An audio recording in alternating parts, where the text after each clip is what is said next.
नमस्कार, आप देख रहे हैं न्यूज हाट। मैं हूं आपके साथ रितेश शर्मा। खबरें विथ न्यूज हाट में आपका फिर से एक बार बहुत बहुत स्वागत है।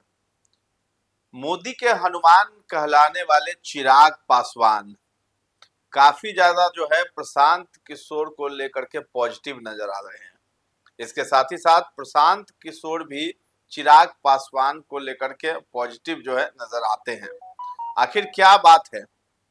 क्या 2030 का बिहार विधानसभा चुनाव लक्ष्य है चिराग पासवान का? उसमें जो है क्या वो अपने जो है पार्टी का द्वार खुला रखना चाहते हैं? क्या प्रशांत किशोर के साथ जो है गठबंधन भी कर सकते हैं चिराग पासवान? ये भी चर्चा चल रही है। जिस तरीके से प्रशांत किशोर को लेकर के चिराग पासवान स्टेटमेंट देते हैं या फिर प्रशांत किशोर स्टेटमेंट देते हैं चिराग को लेकर, इससे ये सवाल उठ रहा है। इस पर हम मंथन करेंगे, चर्चा करेंगे। इसके साथ ही साथ हम बात करेंगे, कंगना रनौत हैं, सांसद हैं, बाबा रामदेव पर हमलावर हो गई हैं। आखिर क्या वजह है कि वो बाबा रामदेव को नसीहत दे रही हैं? इन तमाम मुद्दों पर हम चर्चा करेंगे। हमारे साथ जुड़े हैं न्यूज हाट के managing editor Ajay Kumar Mishra sir. Sir, आपका बहुत बहुत स्वागत है। धन्यवाद। सबसे पहले चिराग पासवान की ही बात कर लेंगे, क्योंकि चिराग पासवान एक बहुत ही सधे हुए नेता के तौर पर जो है प्रतिक्रिया भी देते हैं हर चीजों को, और जो है जिस तरह प्रशांत किशोर को लेकर के उनके अंदर सॉफ्ट कॉर्नर देखी जा रही है, उससे बिहार की राजनीति में एक अलग ही चर्चा हो रही है। 2030 की चर्चा अभी हो रही है। क्या साथ आएंगे क्या?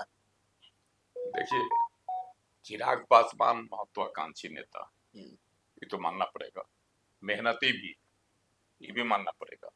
और समय की नजाकत को वह परखते भी, यह भी मानना पड़ेगा। लेकिन अभी भी राजनीति में नए खिलाड़ी है ना। लेकिन इधर वो उत्साहित है। जब से 29 सीट पर वो चुनाव लड़े और जीते कितना 19 सीट, तो उनको लग रहा है कि यह मेरी बदौलत इतनी बड़ी कामयाबी मिली। दूसरी बात है कि 2024 के लोकसभा चुनाव में उनको 5 सीटें मिली। पांचों की पांचों उनके कैंडिडेट जीत गए। 100% 100% का उनका स्कोर रेट रहा। तो उनसे उनको लग रहा है कि अब हम बिहार की सियासत में जम गए हैं, है ना। लेकिन उनको अपना इतिहास भी टटोलना चाहिए। 2020 में भी उनको यही दम हो गया था कि हमारा जो है अपना वजूद बिहार में है, मतलब हमारी पार्टी का लोजपा है। क्योंकि 2019 के लोकसभा चुनाव में 6 सीटें मिली थी, इसके 6 कैंडिडेट जीत गए थे, है ना, उस समय भी। तो होता नहीं है कि लगता है कि अब हम मजबूत है, मेरी पार्टी बहुत मजबूत हो गई। लेकिन वोट प्रतिशत कभी 6% से ज्यादा नहीं बढ़ा है। थोड़ा बहुत ऊपर नीचे हुआ, या तो 5.5 पर गया या 6.3 पर आके लटका। यही इनका है अभी तक का। तो उनको लग रहा है कि अब हम बिहार में बहुत बड़ा कुछ हासिल कर सकते हैं, है ना। इसीलिए वह इधर उधर ताक झाक कर रहे हैं। अन्य कोई दल तो उनको भाव नहीं दे रहा है। दूसरी बात है कि अगर वह आरजेडी के साथ जाते हैं तो वहां तो पहले से एक बैठे हुए तेजस्वी यादव, उनकी महत्वाकांक्षा को पलीता लगाने के लिए बैठे हुए हैं ना। सीएम की कुर्सी उनको क्या कहता है, आपको तेजस्वी यादव देंगे, कदापि संभव नहीं। कारण है कि 2005 में मार्च में जो बिहार विधानसभा का चुनाव हुआ था, उसमें किसी को बहुमत नहीं मिला था, ना एनडीए को और ना ही राजद को। लेकिन चिराग पासवान की पार्टी, उस समय रामविलास पासवान जी इसके सर्वे सर्वा हुआ करते थे, 29 सीट पर जीते और सरकार बनाने की चाबी उनके हाथ में थी। वह चाबी लेकर जो है हेलीकॉप्टर पर घूमते रहे, लेकिन किसी को भी उन्होंने अपना समर्थन नहीं दिया। यहाँ तक कि न लालू प्रसाद जी को समर्थन दिया जो उनको अपनी ओर खींच रहे थे, और न ही नीतीश कुमार जी को। समझे, वह चाबी लेकर घूमते रहे। लालू प्रसाद जी से वह ब्लैकमेल भी करते रहे कि किसी अल्पसंख्यक को बनाइए, किसी मुस्लिम को बनाइए, नहीं सहमति बनाइए या किसी दलित को बनाइए, लेकिन लालू प्रसाद भी तैयार नहीं हुए। लोग तो यह भी कह रहा था कि इनका अपने ही मन था कुर्सी पर बैठने का, समझे, और चाबी लेकर घूमते रह गए। नतीजा हुआ कि इनके 18 विधायक भाग गए, जदयू में शामिल हो गए और राज्य में राष्ट्रपति शासन लग गया था। बाद में जो नवंबर में चुनाव हुआ, उस समय इनके विधायक क्या को जीते, 10 को, और एनडीए की सरकार बन गई। तो मुंह ताकते रह गए थे। देखिए, हम बता रहे हैं कहानी महत्वाकांक्षा की। उसके बाद 2010 में आरजेडी के साथ लड़े, इस भरोसे कि लालू जी का तो वोट ताकत है कि नहीं, इसलिए वो लड़े उनके साथ मिलके, और इनके 2 सीट पर इनकी जीत हुई, है ना। नीतीश उस समय भी वह एनडीए के साथ नहीं लड़े, 2 सीट पर जीते, तो महत्वाकांक्षा धूल दूसरित हो गया। लेकिन 2014, जबकि 2014 के लोकसभा चुनाव में फिर उनको एहसास हुआ कि एनडीए के साथ ही आना चाहिए। वह एनडीए के साथ आए, खुद भी जीते, उनके पुत्र चिराग पासवान भी जीते, उनके बाद दोनों भाई भी जीते, है ना। कुल मिला के यही है कि हाँ। सत्ता में बने रहना बहुत अच्छे से आता है। नहीं, लोजपा वो नहीं है। हाँ, एनडीए के साथ ही बिहार में इनकी जो है सियासत चमकती रही है। 14 में भी। और मोदी की लहर में जो है ये भी निकल गए साथ में। देखिए 2015 में तो इतिहास ही गलत हो गया, नीतीश कुमार चले गए लालू जी के साथ, तो उस समय लोजपा जो था वह एनडीए के साथ रहा भाजपा के साथ। तो भाजपा, हालांकि उस समय तो भाजपा भी कमजोर पड़ गई, तो 2 सीट जीते। लोजपा कुमार तो 2 सीटों पर जीत हुई। तो ये रहा है। एनडीए को छोड़ने के बाद 2020 में चिराग पासवान का मन बोड़ा गया और ये अकेले लड़ गए ना। उस समय भी 2 को सीट पर जीते, लेकिन 2000 क्या कहता है आपको 25 में एनडीए के साथ लड़े, तब ना उन्हें सीट पर उनकी जीत हुई।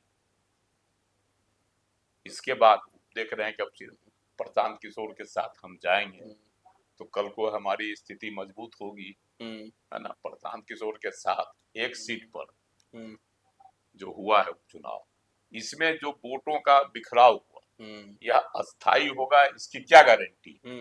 उपचुनाव में जैसे होते ही रहता, इसीलिए संभावना बरकरार रख रहे हैं चिराग। हाँ, लेकिन यही ना है कि दोनों नाव पर जो पैर रख रहे हैं, तो कहावत है कि 2 नाव पर पैर रखने वाला यात्री वह पानी में डूबता ही है। अगर वह जो है इस तरह सही समय पर एक ही नाव पे आ जाएंगे। हाँ, नहीं, अगर इसी तरह से पेंग बढ़ाते रहे तो नतीजा यह होगा, समझे, कि न घर के रहेंगे न घाट के। चलिए देखा जाएगा ना चिराग पासवान के लिए जो इसलिए हम कह रहे हैं कि देखिए इनको है कि हम बताए ना, आपको पहले ही बता दिए कि इनमें दम आ गया है कि मेरी बदौलत एनडीए को 202 सीटें बिहार में आई, मतलब इनके 6% का बढ़ा इजाफा होने से ना। चलिए, तो ये इनको दम था कि मेरा 6% अगर प्रशांत किशोर के साथ मिल गया। देख लीजिए, एक बात जान लीजिए कि अभी जो वोटर प्रशांत किशोर के साथ गया है, चाहे वो एनडीए के गया हो या राजद का गया हो, वह अस्थायी नहीं हो सकता, वो तात्कालिक गुस्सा का जो है परिणाम है, समझे। लेकिन चिराग पासवान ऐसा नहीं है कि इतना जो है इतनी नासमझ भी है, जब देख हवा का रुख देखेंगे तो फिर जैसी बहे हवा तैसी पीठ कीजिए वाली स्थिति में वह आ जाएंगे। चलिए अब कंगना रनौत की भी बात कर लें। बाबा रामदेव पे खूब गुस्सा हो गई भाई, ऐसा क्या बाबा रामदेव ने कह दिया जो कंगना रनौत जो है वो बहुत कड़ी टिप्पणी जो है रामदेव बाबा पे वो कर रही हैं। देखिए, कंगना रनौत तो ठीक है, सांसद हैं, सब कुछ है, लेकिन कुछ ज्यादा बोल देती हैं कभी कभी। और बाबा रामदेव भी आजकल बड़े उपदेशक हो गए।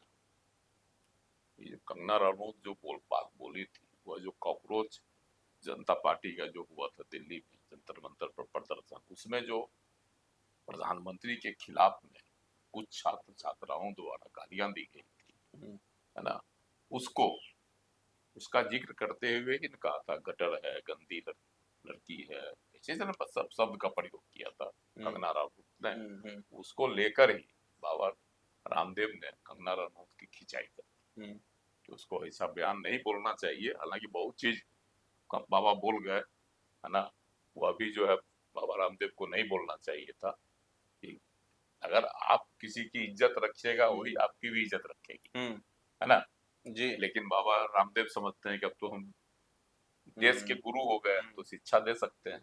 उन्होंने शिक्षा दे दी तो कंगना रनौत किसी की शिक्षा बर्दाश्त करने वाली है? वो तो खुद नहीं बर्दाश्त करती है ना, कड़ा जवाब भी दे दी।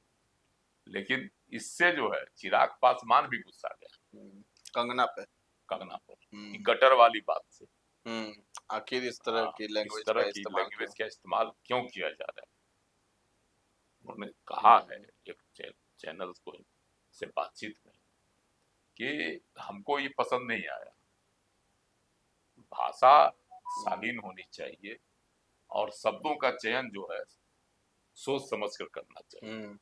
यह चिराग पासवान का कहना है और वह जो है कंगना रनौत पर इस मुद्दे को लेकर नाराजगी भी उन्होंने जताई। तो ये एक है, देखिए अब कंगना रनौत और चिराग पासवान दोनों के बीच में अगर इस तरह का खटास है तो लोग इसको सियासत का नया रंग देंगे ही। कारण है एक तो दोनों एनडीए के सांसद हैं, चिराग पासवान तो मंत्री भी हैं। इसके अलावा कंगना रनौत और चिराग पासवान एक फिल्म में साथ साथ काम भी किए, दोनों में अभी भी छनती है बनती है ना। लेकिन इस मुद्दे पर चिराग पासवान के रुख से कहीं न कहीं कंगना रनौत का भी जो है ना मन खट्टा हुआ है। अब देखिए आगे क्या बयानबाजी करती है। चलिए, कंगना रनौत और बाबा रामदेव विवाद के बीच जो है चिराग पासवान की भी एंट्री हुई। उन्होंने कंगना रनौत पर भी बयान दिया चिराग पासवान ने। इसके साथ ही साथ हम बात कर रहे थे प्रशांत किशोर और चिराग पासवान की एक साथ आने की जो चर्चा हो रही है, संभावना है उस पर। तो फिलहाल इस चर्चा को हम लोग यहीं पर विराम देते हैं। कैसा लगा ये कार्यक्रम हमें कमेंट में जाकर जरूर बताइएगा और हमारे चैनल को अभी तक आपने सब्सक्राइब नहीं किया है तो जरूर कर लें। धन्यवाद।